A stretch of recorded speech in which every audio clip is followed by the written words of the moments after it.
Amém. Boa noite, meu irmão, minha irmã. Boa noite você que está conectado com a gente. Você que está chegando agora para o nosso culto.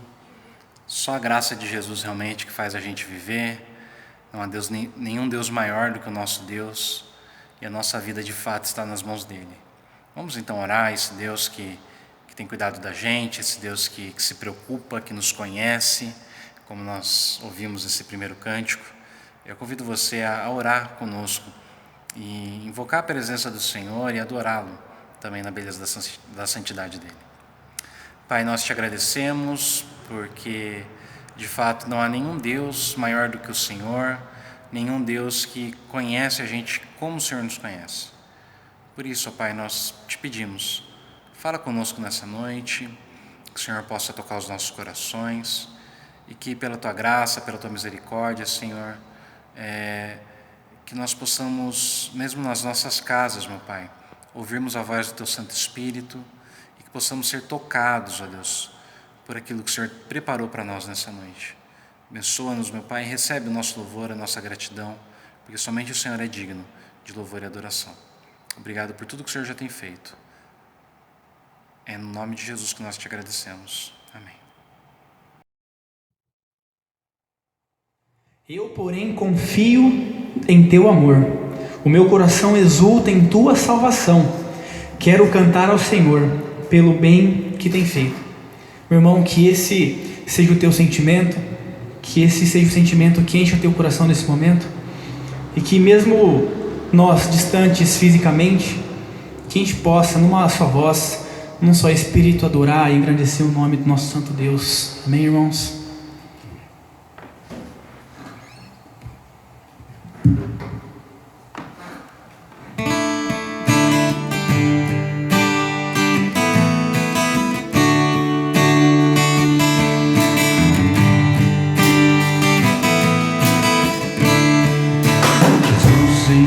Presença, reunimos-nos aqui, contemplamos Tua face e rendemos-nos a Ti, pois um dia a Tua morte trouxe vida a todos nós e nos deu completo acesso ao coração do Pai. Jesus, em Tua presença reunimos-nos aqui, contemplamos Tua face e rendemos-nos a Ti, pois um dia a Tua morte trouxe vida a todos nós e nos deu completo acesso ao coração do Pai. O véu que separava já não separa mais.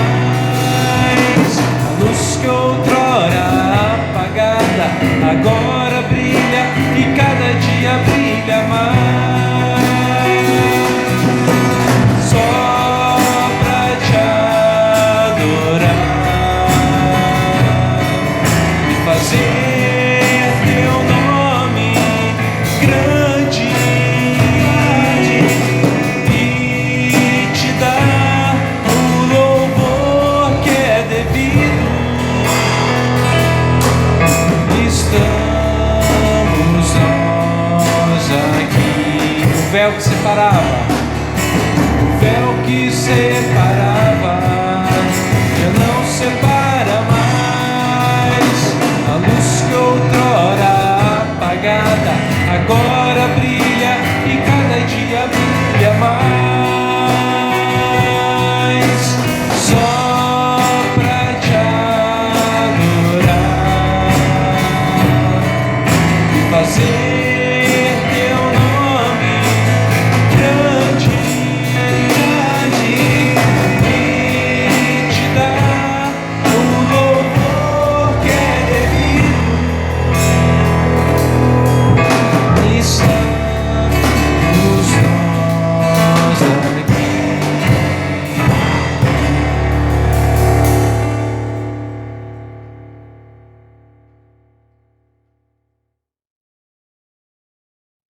Esse próximo cântico que nós vamos cantar fala sobre o trabalho que a gente faz ao lado de Deus. Deus, ele está em missão nesse mundo, está redimindo o mundo. Ele conta conosco para que nós possamos sermos os braços de Jesus, os pés de Jesus, as mãos de Jesus, os olhos de Jesus, que possam realmente fazer diferença nesse mundo. E nós contamos com a tua ajuda para isso. Não só cantando aqui, né, e louvando a Deus, mas de fato colocando a mão na massa junto conosco, seja servindo através do teu dom, no teu próprio local de trabalho, onde você está, na tua casa, que você possa fazer diferença e também contribuindo com a gente. Nós temos sustentado alguns irmãos, algumas famílias com cestas básicas, ajudando nas necessidades, principalmente daqueles que estão passando por uma dificuldade grande nessa hora econômica, alguns que estão desempregados ou com muito pouco emprego, muito pouca venda ou serviço, né, que a pessoa presta, poucos clientes. Então que você possa também ajudar a gente com a cesta básica, com os mantimentos que você doa, e com o teu dízimo e com a tua oferta também. O dízimo e a oferta ajuda a gente a manter trabalho funcionando, manter as contas pagas da igreja, e nós precisamos da tua ajuda, tá bom? Então que você possa cantar conosco e se alegrar também, trabalhando ao lado de Deus.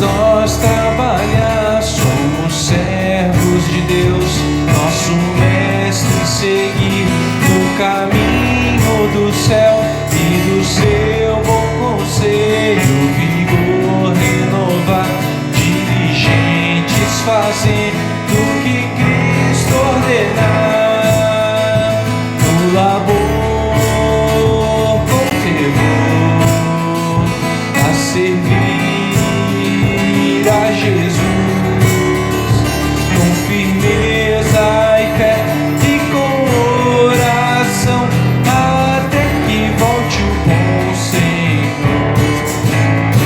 Vamos nós trabalhar e aos famintos fartar, para a fonte os sedentos depressa levar.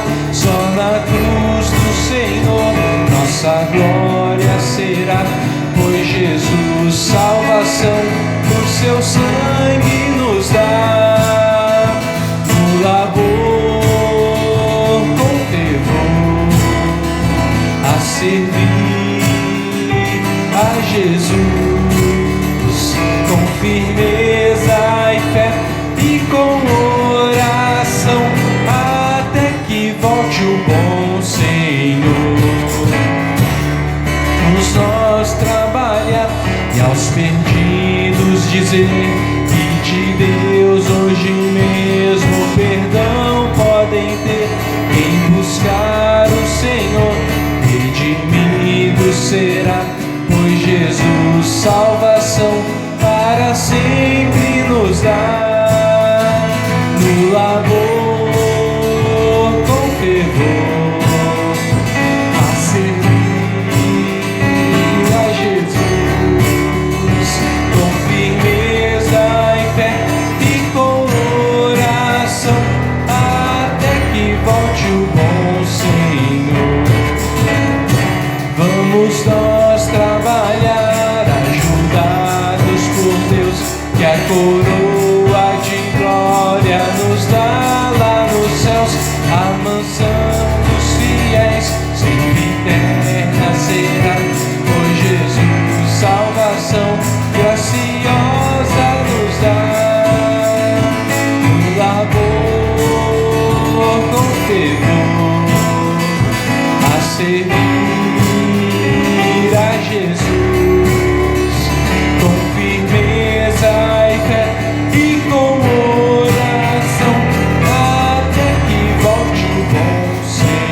Irmãos, na primeira música nós lemos o finalzinho do Salmo 13.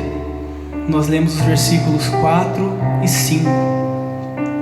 O que nós lemos na verdade foi um brado de vitória. Se a gente caminhar um pouquinho para trás, se a gente ler 2 versos para trás, o salmista fala assim com a gente: olha para mim, Senhor, e responde, meu Deus, ilumina os meus olhos, ou do contrário, dormirei o sono da morte.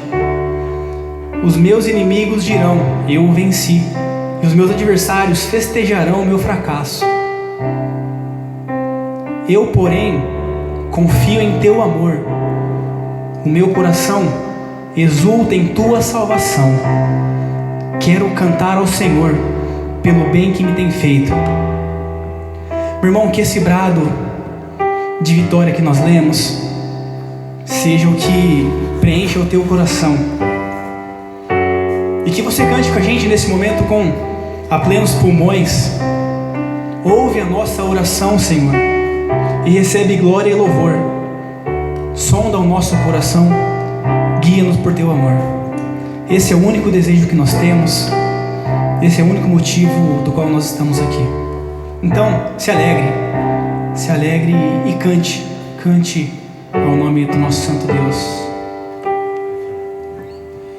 Ouve a nossa oração, Senhor, e recebe glória e louvor. Sonda o nosso coração, guia-nos por teu amor. Ouve a nossa oração, Senhor, e recebe glória e louvor. Sonda o nosso coração, guia-nos por teu amor.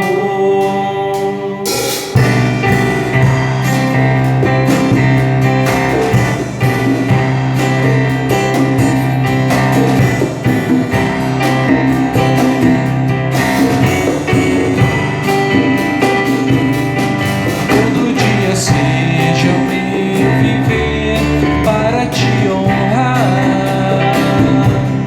minhas atitudes todas para te louvar.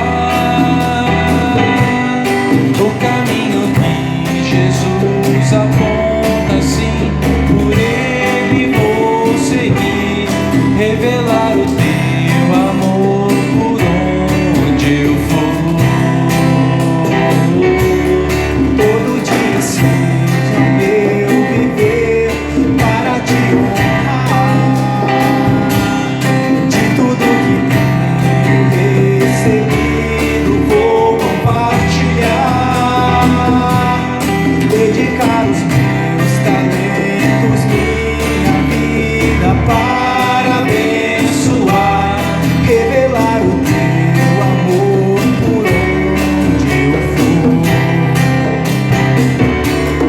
Ouve a nossa oração, Senhor, e recebe glória e louvor.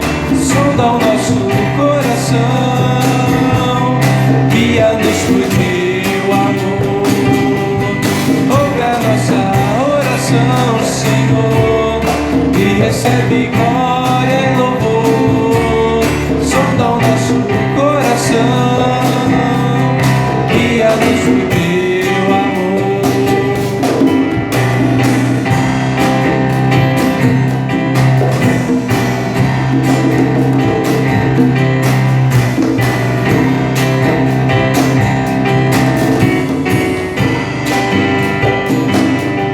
Todo dia seja o meu viver para te honrar, minhas atitudes todas para te louvar. O caminho que Jesus aponta, sim, por ele vou seguir, revelar o teu amor por onde eu for. Todo dia seja o meu viver para te honrar. De tudo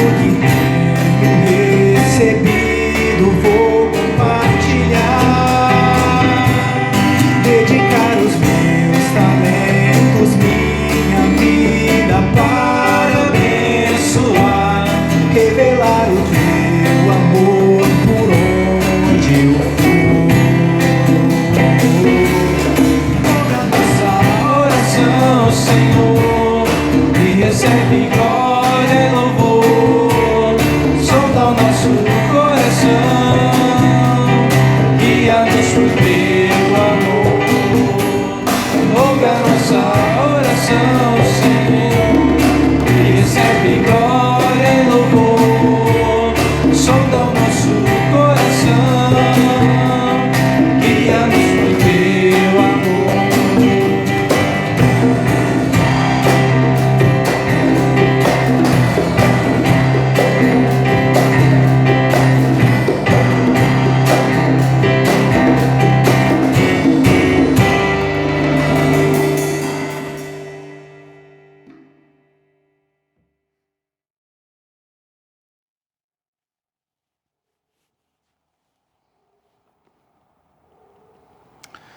Irmãos, com o prolongamento do isolamento social, nós passamos a viver um momento no qual o excesso de discursos começou a tornar-se cansativo e enfadonho. Todo dia tem uma live diferente no Instagram. Todo final de semana tem um show na casa de um artista para poder ser visto no Facebook. Domingo, hoje, tem uma variedade enorme de pregações e cultos para serem acompanhados pelo Facebook, de tal forma até que nós já percebemos que os membros das nossas igrejas, eles começam a escolher o culto que mais agrada ao seu gosto pessoal, porque existe uma variedade enorme. Assim, meus irmãos, por conta dessa exposição excessiva a uma infinidade de falas, as palavras elas vão se esvaziando de significado. O discurso perde a sua força e aquilo que tem o poder de inflamar os corações e provocar mudanças não passa de sons repetitivos e sem sentido. Lembra muito aquele desenho do Snoopy, do cachorrinho, a professora do Charlie Brown, que sempre que aparece o Charlie Brown na escola e a professora dando aula, a voz dela é simplesmente um uau, uau, uau, uau, uau, extremamente enfadonho. Resumindo, nós estamos ficando cansados de tanta conversa. Esperamos e ansiamos por ações e atitudes que tornem os discursos reais, encarnando ideias e pensamentos. Por isso, meus irmãos, nosso tema hoje é menos conversa e mais coerência. E para isso eu convido você a ler comigo o texto de Tiago, capítulo 2, do verso 14 ao 26. Tiago 2, de 14 a 26.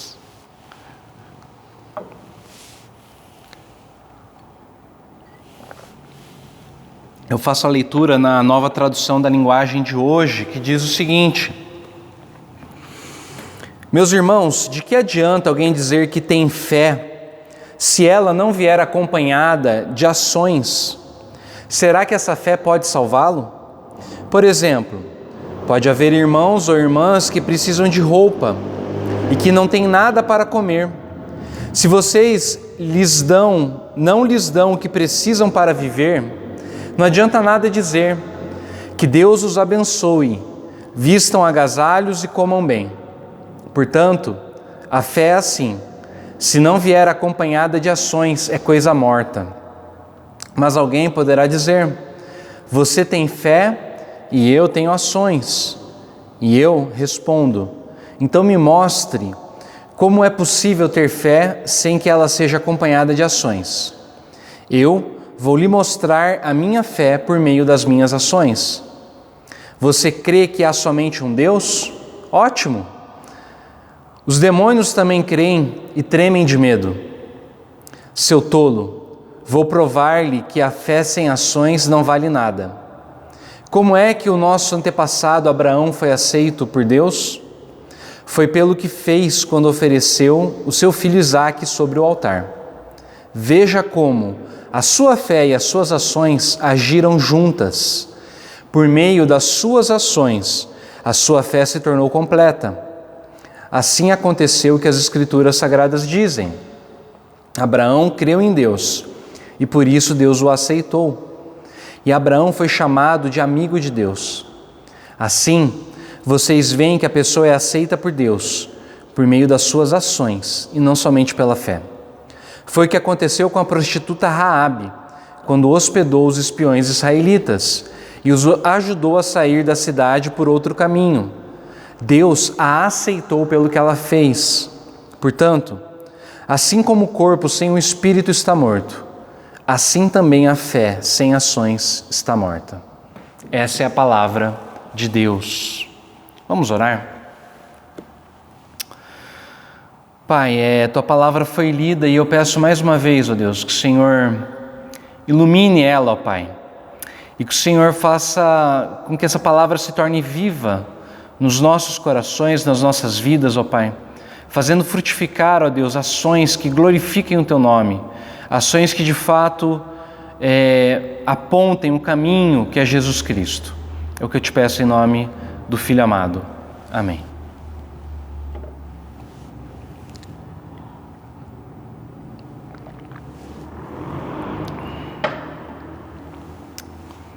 O autor dessa carta é Tiago, mas não aquele Tiago que era discípulo de Jesus, irmão de João, conhecido como um dos filhos de Zebedeu. O Tiago que escreve essa carta é um dos 4 irmãos de Jesus, como você pode ver na tua Bíblia, em Mateus capítulo 13, verso 55. Durante o ministério de Jesus, Tiago não cria no seu irmão mais velho. Na verdade, Tiago considerava Jesus um louco e até zombava dele. Mas após a ressurreição, Jesus apareceu para o seu irmão, Jesus apareceu para Tiago e ele se converteu.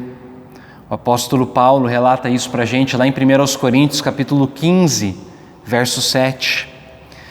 E Tiago não só se converte, mas ele se torna um dos principais líderes da igreja. Tanto é que o livro de Atos e em Gálatas também, ele é conhecido como um dos colunas da igreja. Você pode ver a importância que ele tem no primeiro concílio, lá de Jerusalém, no capítulo 15 de Atos. Enfim, Tiago escreve essa carta, e essa carta é uma carta que a gente chama uma carta circular, uma carta que deveria ser lida em várias igrejas, nas várias igrejas que Tiago pastoreava. E as pessoas que Tiago tem em mente são os judeus que moravam fora da Palestina. Na verdade, judeus que se converteram a Jesus, mas que moravam fora da Palestina. Eles são os chamados os judeus da dispersão, que são aqueles que fugiram da Palestina por causa da perseguição religiosa. Portanto, Tiago, ele escreve para um grupo de crentes que se encontra vivendo no meio de uma cultura ou de várias culturas pagãs. Esses crentes, eles estão em Chipre, eles estão vivendo no Egito, eles estão vivendo naquilo que era chamado de Ásia, na atual Turquia, a região ali de Éfeso, Esmirna, Tiatira. Eles estão vivendo na Grécia, eles estão vivendo em Roma, enfim, eles estão esparramados ao longo do Império Romano. Isso significa, meus irmãos, que as igrejas que Tiago tem em mente são pequenas comunidades contraculturais, ou pelo menos elas deveriam ser isso, que estão vivendo no meio de um ambiente que é hostil ao Evangelho de Jesus Cristo. E exatamente por isso, o comportamento, ou mesmo a vida dos crentes, era posto à prova a todos os momentos. Os vizinhos pagãos, eles observavam com curiosidade, com atenção e com uma certa desconfiança essas comunidades cristãs.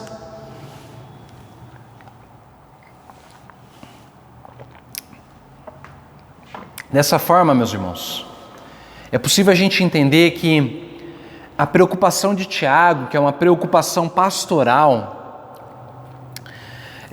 de que a fé que essas igrejas diziam professar não fosse um mero discurso religioso, mas que essa fé se concretizasse, que ela se encarnasse em atitudes de amor realizadas no dia a dia. Ou seja, O que Deus estava dizendo para aquelas igrejas, e que Ele continua dizendo para a gente hoje, é que nós precisamos de menos conversa e de mais coerência. Sendo assim, meus irmãos, eu quero abordar esse tema a partir de 3 pontos. Em primeiro lugar, a necessidade. Em segundo lugar, os danos. E em terceiro lugar, a possibilidade. Em primeiro lugar, a necessidade. Nessa passagem que a gente leu, Tiago, ele argumenta sobre a necessidade de coerência entre aquilo que dizemos, ou seja, a fé que nós professamos, as ideias que temos, as palavras que falamos e aquilo que fazemos, as atitudes que tomamos, os trabalhos que executamos, as coisas que nós criamos. E, meus irmãos, sem repetir tudo aquilo que o apóstolo já disse, até porque ele é muito claro, né? Tiago escreve de um jeito fácil de ser entendido. Eu quero chamar a tua atenção para o fato de que, se ele precisa dizer algo que parece um tanto quanto óbvio, é porque de alguma forma aquilo que deveria acontecer não estava acontecendo. Ou seja, deve haver coerência entre a fé e as obras, entre as palavras e as ações. Mas é possível que a gente diga algo, que a gente professe uma fé, que a gente defenda uma ideia, e ainda assim, que as nossas atitudes, elas testifiquem que nós, no fundo, acreditamos de uma maneira completamente diferente daquilo que foi dito por nós. Principalmente quando a gente acha que as palavras e as ações, elas são coisas separadas. As pessoas dizem, mas eu não fiz nada de errado, eu não fiz nada mal, foram só palavras que foram ditas. E no nosso caso aqui, parece que havia algumas pessoas que tinham essa compreensão de alguma forma, que era possível que algumas pessoas fossem dotadas de uma fé para ser crida, uma fé para ser proclamada, para ser acreditada, mas uma fé que não necessariamente se expressasse através de ações. É o que ele diz no versículo 18. Por isso, Tiago sintetiza que, na verdade, fé e obras são uma realidade viva e inseparável. Assim como um ser vivo, ele precisa de um corpo e de um espírito. É por isso que ele vai dizer no verso 17: portanto, a fé é assim, se não vier acompanhada de ações, é coisa morta. E no verso 26, eu acho interessante a forma que a mensagem traduz. Ela fala o seguinte: quando o corpo é separado do espírito, temos um cadáver. Tentem separar a fé das obras, o resultado será o mesmo, apenas um cadáver. Ou seja, meus irmãos, sem coerência entre aquilo que é dito e aquilo que é feito, as palavras se esvaziam, tornam-se inúteis e não fazem diferença nenhuma. E esse é apenas um dos danos que acontecem quando não há coerência. Em segundo lugar, os danos. Quando Tiago traz à tona essa problemática da falta de coerência entre a fé confessada, as palavras, e a fé praticada, as obras, não podemos perder de vista que os primeiros leitores dessa carta, eram cristãos que viviam no meio de pagãos, num ambiente que era hostil ao Evangelho. Portanto, meus irmãos, o que estava em risco era a legitimidade da fé cristã, no meio de tantos outros credos que eram professados. E mais do que isso, a legitimidade do estilo de vida cristão, que confrontava radicalmente os valores do Império Romano. Funcionava mais ou menos assim.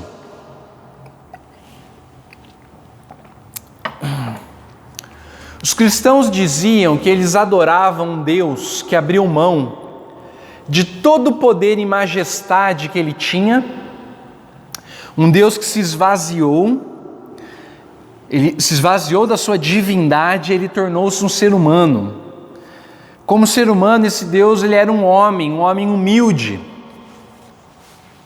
mas um homem que nasceu na periferia do império, e cuja marca principal foi o amor ao próximo, que era caracterizado por uma doação, por uma entrega tão radical, que esse Deus encarnado, ele se dispôs a se oferecer como um sacrifício de amor pelas pessoas que o seguiam, pelas pessoas que se tornaram seus discípulos, e que não eram nem chamados mais de discípulos ou de servos, mas de amigos, de família. Acontece, meus irmãos, que esse era um pensamento completamente estranho à mentalidade imperial que idolatrava acima de tudo o poder. Funcionava assim no Império Romano. Para adquirir o poder e mantê-lo, ao invés de eu me preocupar com uma outra pessoa, era lícito explorar o outro, usando para isso o medo, a força, a manipulação e até a aniquilação. Esse é o espírito imperialista que conquistava os povos, que dominava as outras nações, que dominava o outro, aquele que era diferente. Assim, meus irmãos, se um cristão que dizia crer no Deus que abriu mão do poder por amor ao outro, ele agisse de acordo com a sua crença, abrindo ele também mão do poder, por exemplo, nos seus relacionamentos pessoais, tratando a sua esposa com dignidade e não como uma propriedade, tal como a mulher era vista na antiguidade, tratando seus filhos com atenção, com carinho, e não simplesmente como mão de obra, força de trabalho, enxergando e tratando seus escravos com respeito, com afeição, com dignidade e reciprocidade, talvez até o ponto de libertar os seus escravos. O resultado, meus irmãos, é que isso causaria um grande impacto nos seus vizinhos pagãos, gerando possivelmente duas reações.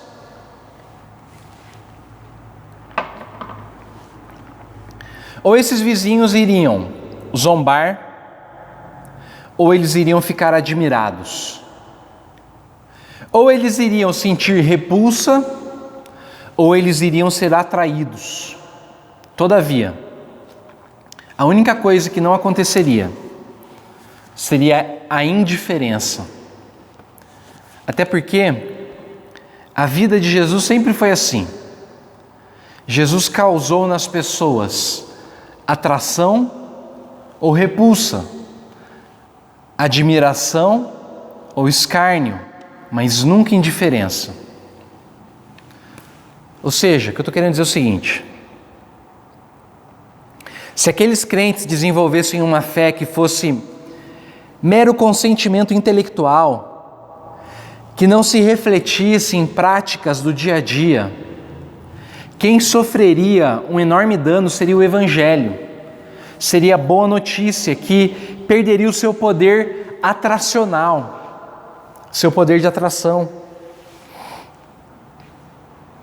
Philip Yancey é um jornalista cristão, escritor conhecido. No livro Eclipse da Graça, ele diz o seguinte: cristãos comuns devem seguir um estilo de vida que destoe da cultura ao seu redor. Caso contrário, nossa mensagem nunca será ouvida. Nisso reside o mais solene desafio enfrentado pelos cristãos que desejam comunicar sua fé. Se não tivermos um estilo de vida que, em vez de afastar, atrai outros para a fé, nenhuma de nossas palavras terá importância.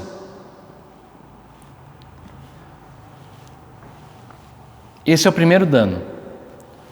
O dano da falta de atração das nossas palavras em relação aos nossos vizinhos. No caso dos primeiros cristãos, em relação aos seus vizinhos pagãos. No nosso caso, os nossos vizinhos que creem em outra coisa, os nossos vizinhos secularizados, os nossos vizinhos ateus, aqueles que não acreditam em Deus, ou aqueles que acreditam em outros credos. Mas qual que seria o dano, meus irmãos, dentro da própria igreja? Eu vou te dizer. O segundo dano que acontece, quando não existe coerência entre o que a gente fala e o que a gente vive, acontece dentro da própria igreja. Por quê?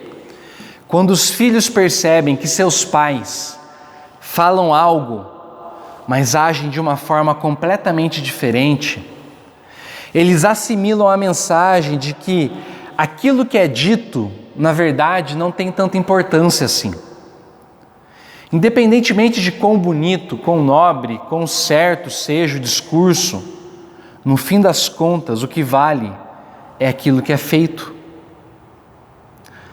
A Bíblia tem um estudo de caso, muito interessante, um exemplo para a gente que retrata muito bem essa realidade. E é a vida do rei Salomão e do seu filho Roboão. Salomão foi tido como o homem mais sábio de sua época e talvez de todas as épocas. Ou seja, o conteúdo daquilo que ele tinha para ensinar ao seu filho era extremamente correto, porque ele era um homem sábio. No entanto, Salomão fracassou, porque o seu exemplo desmentiu o seu discurso. Por exemplo, em Provérbios, que é um dos livros escritos por Salomão, ele alerta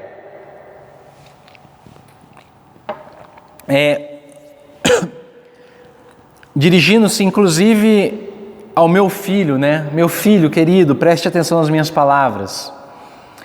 E ele alerta contra a mulher sedutora que é capaz de corromper o coração de um homem insensato, que se deixa seduzir por essa mulher. Mas em 1 Reis, capítulo 11, a gente fica sabendo que Salomão se apaixonou por muitas mulheres que seduziram ele a ponto de o seu coração não ser somente de Deus, mas o seu coração foi corrompido e ele passou a adorar os deuses estrangeiros de suas esposas. Ou seja, Salomão falou uma coisa, mas agiu de uma maneira completamente diferente. E o resultado foi que o filho dele foi um dos maiores fracassos em termos de reis, dos reis que governaram Israel. De tal forma que toda uma nação foi dividida debaixo do governo de Roboão. John MacArthur, comentando essa passagem da vida de Salomão, ele diz o seguinte, abre aspas: de nada adianta ensinar a nossos filhos uma sabedoria profunda e depois levar uma vida que contradiz o que estamos pregando. Na verdade, não pode haver forma mais eficiente de estimulá-los a desprezarem e descartarem a sabedoria do Senhor do que agir desse modo. O preço da hipocrisia é insuportavelmente alto. Fecha aspas.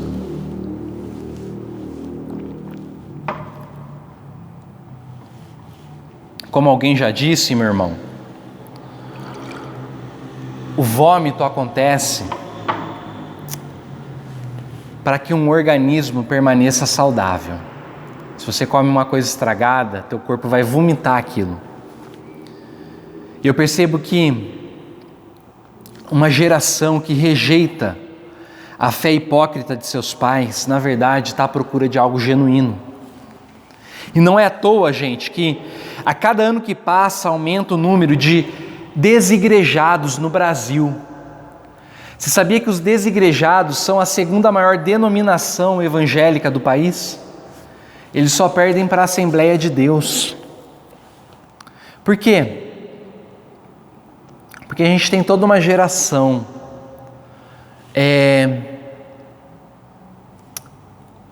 frustrada, toda uma geração que, olhando a fé dos pais, muitas vezes não foi convencida de que aquilo de fato era bom, de que aquilo de fato era verdadeiro, de que aquilo de fato era algo que eles deveriam seguir. Eu vejo, meus irmãos, que as pessoas elas estão fugindo dessa versão pastorizada, água com açúcar, que o cristianismo se tornou. Principalmente o cristianismo que se uniu de uma maneira sincrética ao capitalismo. Porque conforme o Dr. Yuval Harari diz, a maior religião da atualidade é o capitalismo. Um estudioso, meus irmãos, lá nos Estados Unidos, a partir de uma grande pesquisa que ele fez no país, ele diz o seguinte: a vida cristã parece tão simplista e restrita que a nova geração não a reconhece mais como uma resposta viável para um mundo complexo. E um dos fatores para a percepção dessa geração mais nova é que, segundo ela, os cristãos dizem uma coisa, mas vivem algo totalmente diferente. Ou seja, o que eu estou querendo dizer é o seguinte: os danos causados pela falta de coerência entre as nossas palavras e atitudes incluem duas coisas: a perda de atração pela mensagem que a gente busca comunicar e o esvaziamento ou o abandono dos membros das nossas comunidades quando eles não percebem coerência nos seus pais, sejam eles pais biológicos ou pais espirituais. E me parece, meus irmãos, que esse cenário descreve a realidade da maioria das nossas igrejas históricas. O nosso estilo de vida, ele não atrai aqueles que são de fora. Até porque não existe uma diferença significativa entre a vida de um cristão e de um não cristão. E as pesquisas comprovam isso. O índice de divórcio entre os cristãos e os não cristãos é praticamente o mesmo. O índice do consumo de bebida alcoólica, do uso de drogas, é quase o mesmo.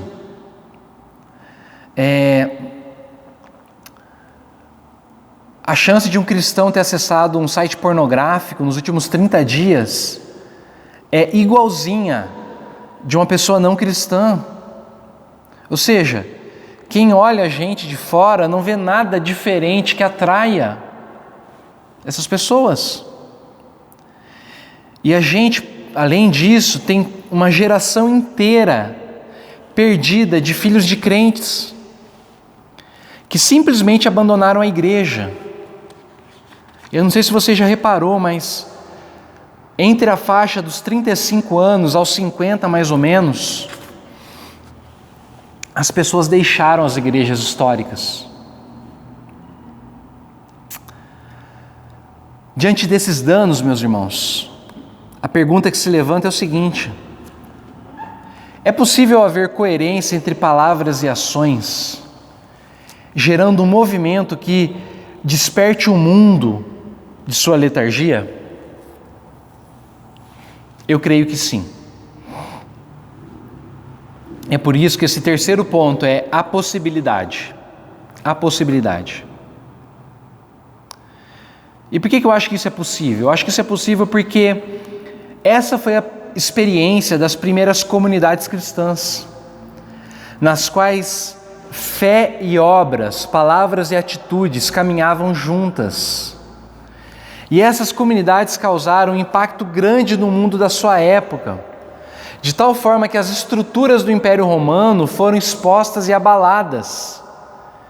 E eles não eram nem um pouquinho diferentes de nós. Eles não eram anjos, eles eram seres humanos. Qual era o segredo deles? O segredo foi o seguinte: essas igrejas mantiveram-se fiéis à simplicidade e à singeleza da proposta de vida oferecida por Jesus através do Evangelho do Reino. O que isso significa? Significa o seguinte: à medida que a igreja permaneceu focada no mesmo objetivo de Jesus, que era proclamar o reino de Deus através de palavras e ações, ela manteve-se altamente coerente. E isso virou o mundo romano, de cabeça para baixo. Como disse um líder da igreja atual, abre aspas, as pessoas não eram atraídas para o cristianismo por causa de eventos, cruzadas de evangelização ou meios de comunicação em massa. Essas coisas não existiam naquela época. A igreja cresceu porque os cristãos viviam, eu quero destacar essa palavra, eles viviam o Evangelho e tinham uma comunidade, uma igreja local, na qual as pessoas realmente amavam umas às outras. Durante as grandes pestilências que assolaram Roma no século II, todos os médicos fugiram, mas os cristãos ficaram e cuidaram dos doentes. Eles incorporaram o que os cristãos são chamados a fazer. Embora muitos cristãos tenham morrido por ter cuidado dos doentes, os pagãos foram atraídos para Cristo, porque viram o amor dos cristãos e do próprio cristianismo como uma forma melhor de viver. Em outras palavras, a igreja dizia mais ou menos assim: o reino de Jesus é um reino de justiça. Por isso, as barreiras de gênero, de cultura, de raça, precisavam ser derrubadas dentro da igreja. Por isso que Paulo vai dizer lá em Gálatas 3, não pode haver judeu nem grego, escravo nem liberto, nem homem nem mulher, porque todos vós sois um em Cristo. A igreja dizia: o reino de Jesus é um reino de generosidade e abundância, é um reino no qual a shalom se estabelece, a paz, a harmonia, a prosperidade, a irmandade. Por isso, meus irmãos, na igreja não tinha ninguém com falta de nada. Por quê? Porque eles viviam na shalom de Deus. É o que diz lá em Atos 4, do 34 ao 35. Nenhum necessitado havia entre eles, porquanto os que possuíam terras ou casas, vendendo-as, traziam os valores correspondentes e depositavam aos pés dos apóstolos. Então, se distribuía a qualquer um, à medida que alguém tinha necessidade. A igreja dizia, meus irmãos, o reino de Jesus é um reino que libertou a gente do império das trevas. Por isso, as pessoas que eram oprimidas pelo mal eram libertas.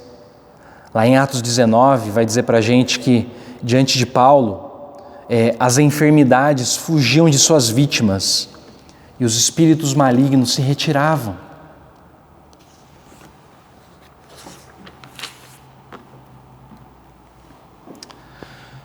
O que eu estou querendo dizer, meus irmãos, é o seguinte: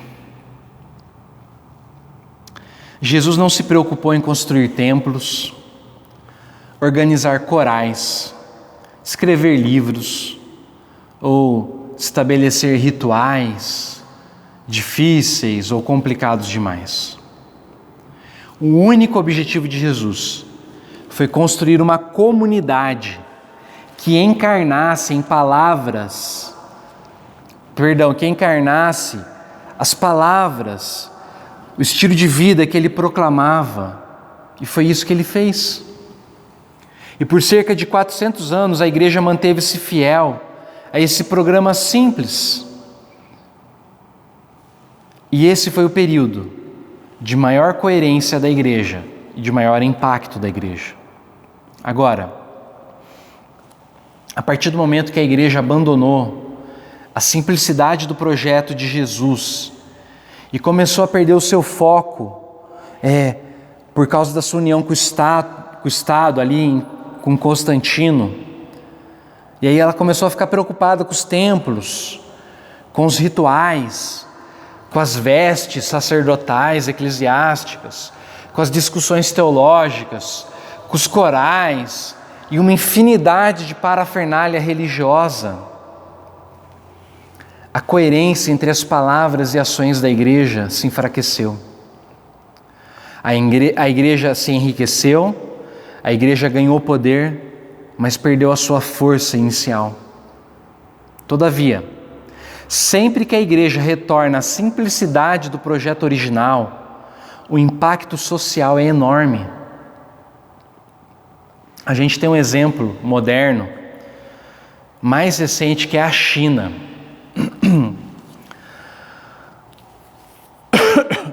Havia na China, antes do comunismo, cerca de 2 milhões de cristãos.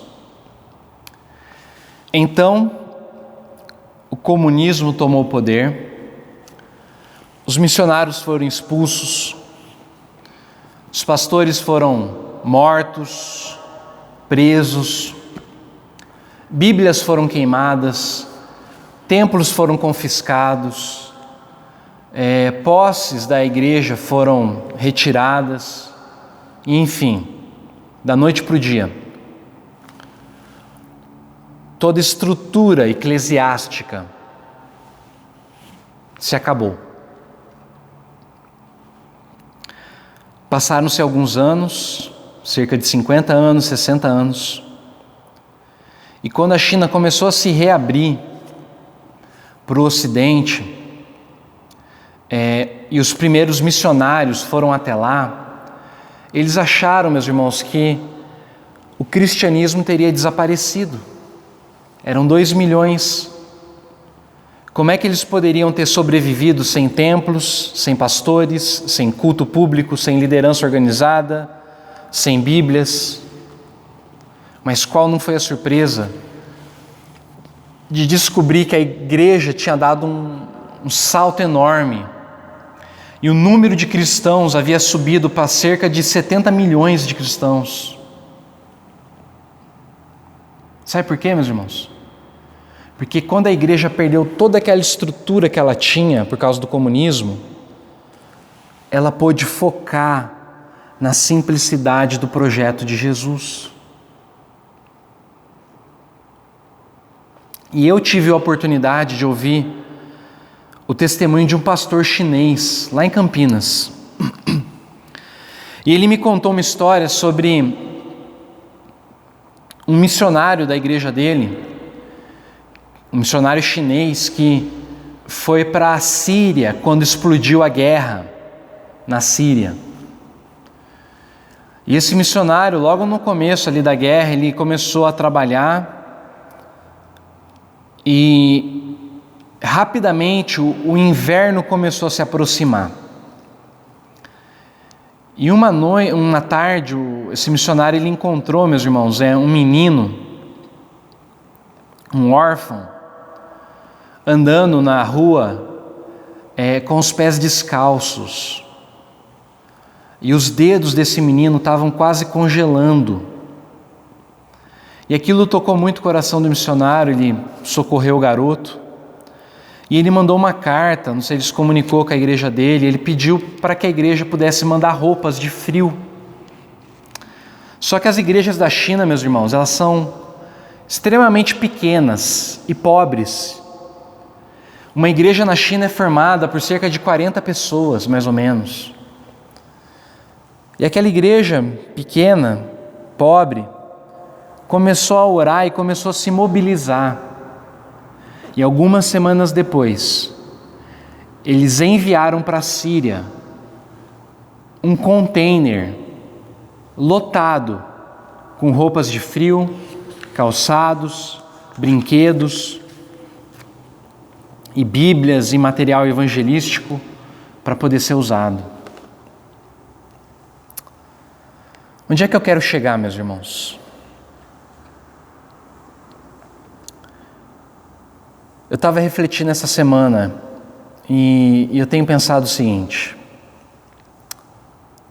talvez o isolamento e a impossibilidade da gente estar aqui no templo, onde eu estou agora, talvez isso seja a maior bênção que a gente pode receber.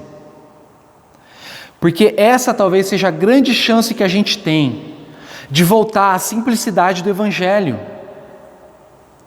De perceber que a igreja é muito mais do que o templo. A igreja é muito mais do que todo esse ritual, essa liturgia, essa parafernália que a gente cria e que a gente gasta tempo, gasta dinheiro, gasta energia para manter uma estrutura que talvez afaste a gente daquilo que Jesus espera, que é se tornar uma comunidade de amor, uma comunidade que encarne o reino de Deus, enfiada na cidade, capilarizada na cidade, embrenhada na cidade. É a chance que a gente tem, meus irmãos, de colocar à prova, de testar a coerência das nossas palavras, da fé que a gente professa com as nossas obras, a fé que a gente pratica.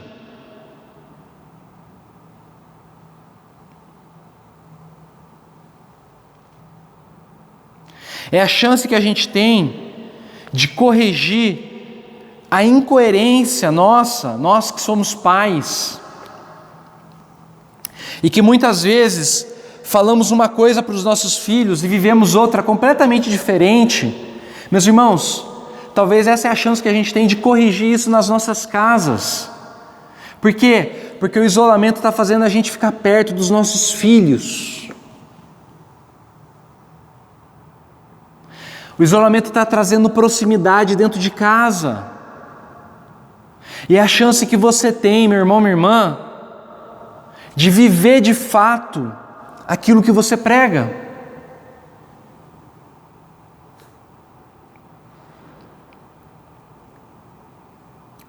E talvez você seja um desigrejado, talvez você seja uma pessoa que abandonou a igreja, embora tenha crescido nela. Esse tempo talvez seja a chance de você parar de culpar os seus pais pela falta de coerência deles e assumir você um compromisso com Jesus. Porque, meu irmão, para seguir Jesus não basta ser bom, ser moralmente correto.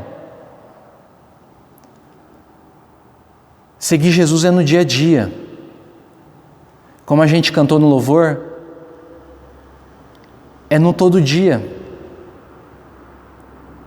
Através das palavras, das atitudes, das ações, das escolhas, na forma que a gente gasta o nosso dinheiro, na forma que a gente se relaciona com as pessoas, através das palavras que a gente fala. Eu quero te dizer uma coisa, que coerência não significa perfeição. Nenhum de nós vai ser perfeito, mas as pessoas sabem reconhecer quando a gente de fato se esforça para viver aquilo que a gente prega, aquilo que a gente acredita. E a única forma da gente ter coerência entre palavras e atitudes é antes da gente querer falar para os outros, a gente falar para a gente mesmo aquilo que precisa ser dito. É aquilo que Jesus fala, antes de você querer tirar o cisco do olho do teu irmão, você precisa tirar a trave do teu olho. É isso que traz coerência, simplicidade.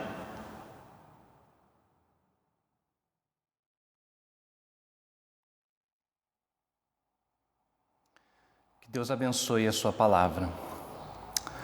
Senhor, nós te agradecemos por essa palavra que nos desafia, ó Deus, a colocarmos em prática, ó Pai, a fé que confessamos, a fé que dizemos que temos, ó Pai, colocá-la em prática, ó Deus, no dia a dia, colocá-la em prática nas nossas atitudes, ó Pai, nas nossas ações com o nosso próximo, com o planeta, enfim, meu Pai, nos relacionamentos que temos, que mantemos. Que o Senhor possa ter misericórdia de nós e que o Senhor possa nos auxiliar, meu Pai, para que de fato consigamos vivenciar, meu Pai, aquilo que nós acreditamos também. Abençoe teu povo, ó Deus, abençoe tua igreja, para que nós possamos realmente, ó Deus, tal como os primeiros cristãos e outros tantos, ó Pai, ao longo da história da igreja, que nós possamos fazer diferença na nossa sociedade, na nossa cidade de Assis, e que assim nós possamos levar o teu nome, meu Pai,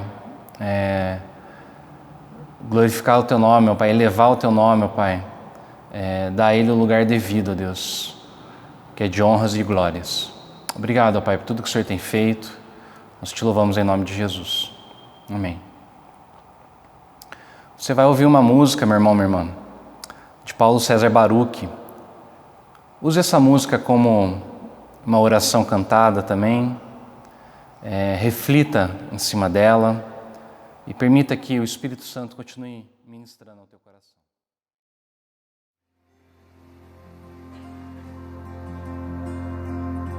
Seria tão bom se o que a gente fala fosse pura compaixão, amor, cuidado e zelo por aquele nosso irmão. Seria tão bom, seria tão bom se o conhecer a Deus fosse mais que religião, fosse amor e obediência pelo autor da criação. Seria tão bom parar na estrada, me aproximar e além das palavras querer ajudar, chegar bem mais perto e sem escolher fazer o que é certo, cuidar e acolher. Ai, Pai, faz de mim alguém parecido contigo. E então transforma o meu eu e esse jeito de ser tão altivo. Quero me parecer contigo.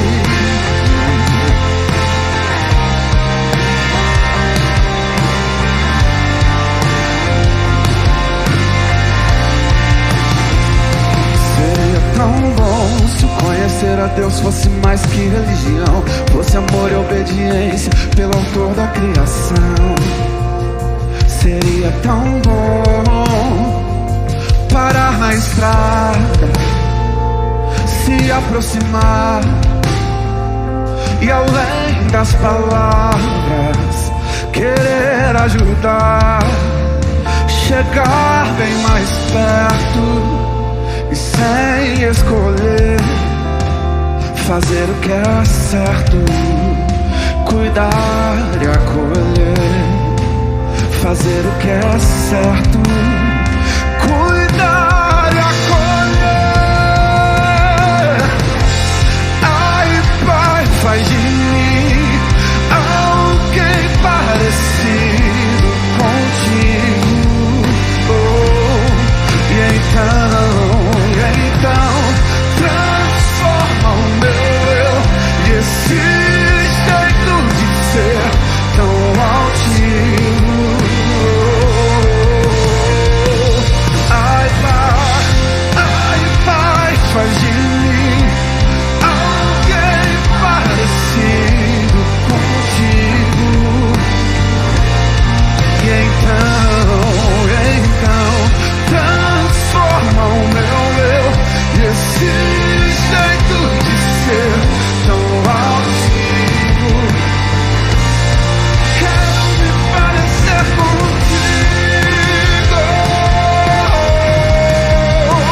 esse jeito de ser tão altivo, quero me parecer contigo.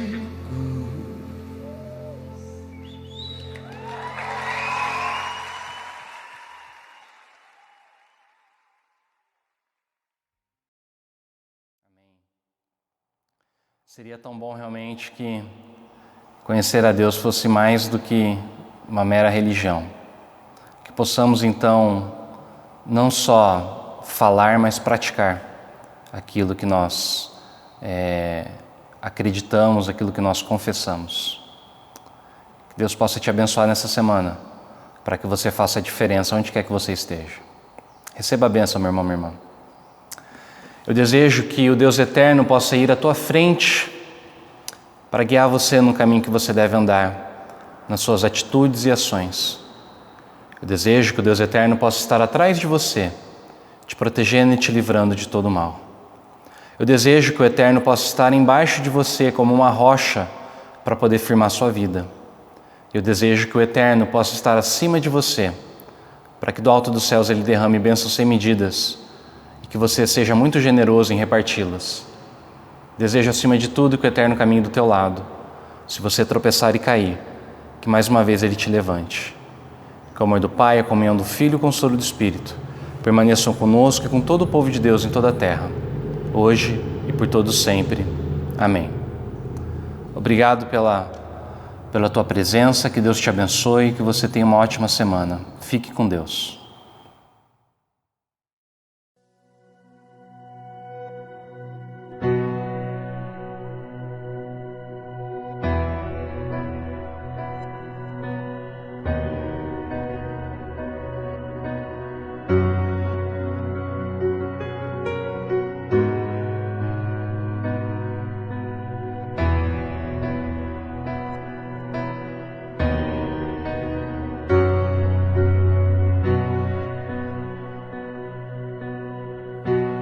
Que Deus te abençoe,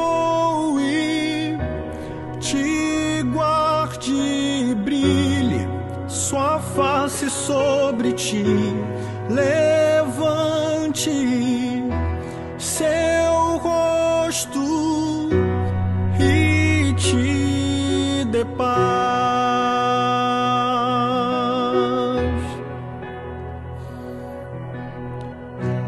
Que Deus te abençoe,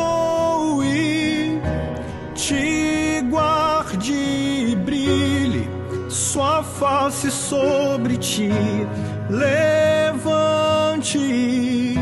seu rosto e te dê paz.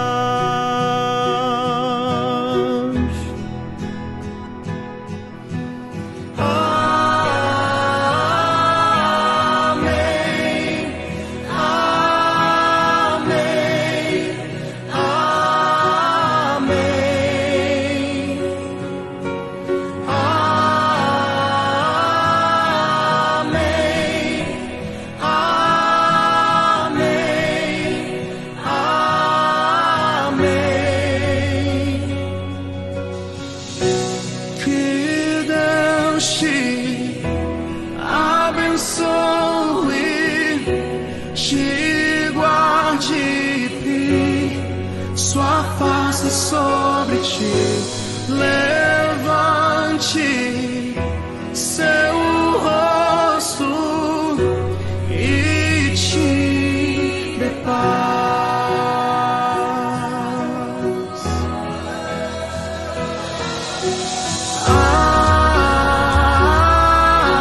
Amém, amém, amém.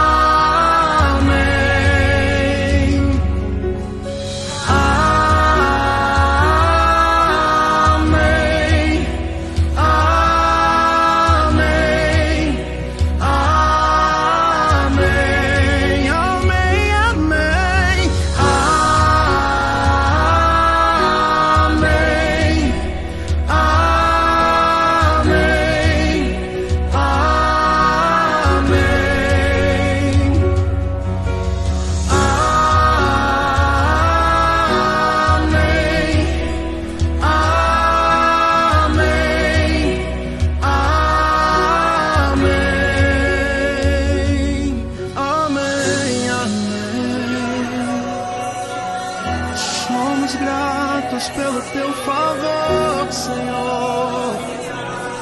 Aleluia.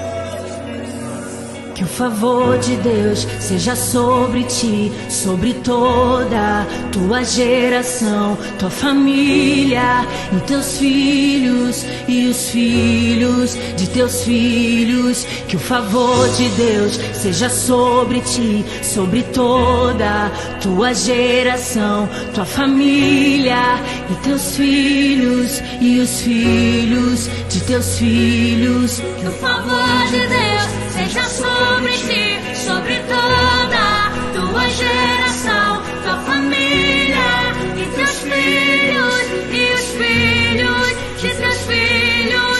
Que o favor de Deus seja sobre ti, sobre toda